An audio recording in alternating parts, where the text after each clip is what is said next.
Atkal ir Edgars atpakaļ ar saviem gaismas slēdžu video. Šoreiz mēs esam manā viesistabā, kura ir laikam pēdējā telpa, kas palikusi bez gudriem gaismas slēdžiem. Visās pārējās jau virtuvē, bērnistabā un guļamistabā jau kaut kāds risinājums esmu ieviesis, katrā gan savādāku, un šeit arī būs jauns savādāks risinājums nekā iepriekšējās telpās.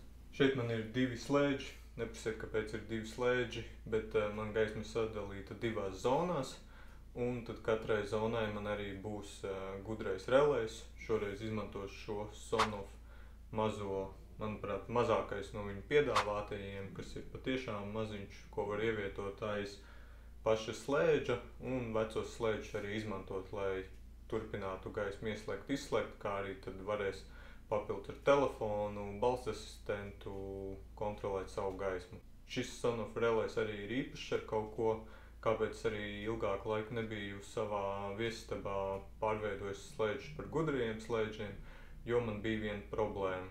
Slēdžus parasti liek starp fāzes vadu, jeb vadu, pa kuru plūst elektrība, un šajā gadījumā man uz pašiem slēdžiem neatnāk 0 vats, jeb vēl sauc par neitrālo vadu.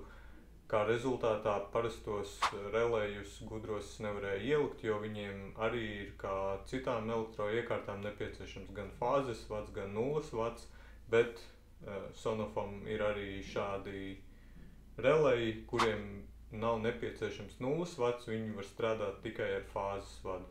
Šeit gan ir viens ierobežojums, viņiem var plūst cauri mazāk strāvu nekā parastajiem relejiem. Šim, piemēram, maksimums ir 300 vatu strāvas jauda. Jauksim ārā slēdžus un uzstādīsim šos abus relejus.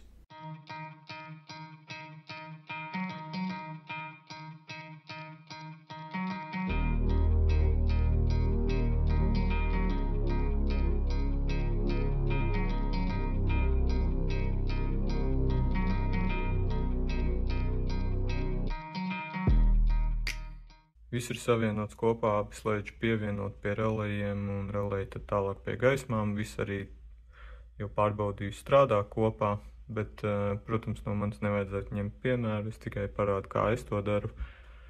Tagad visu salikšu iekšā smuki un tad jau varēs nodemonstrēt visu kopā.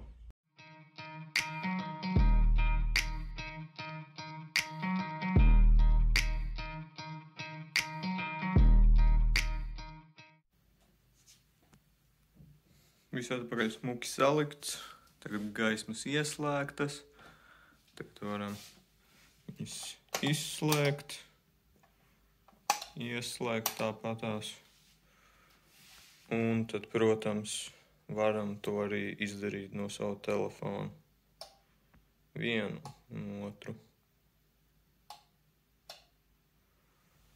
Tas arī viss Sonoff releji ir ievietots zem slēdžiem, slēdži arī strādā.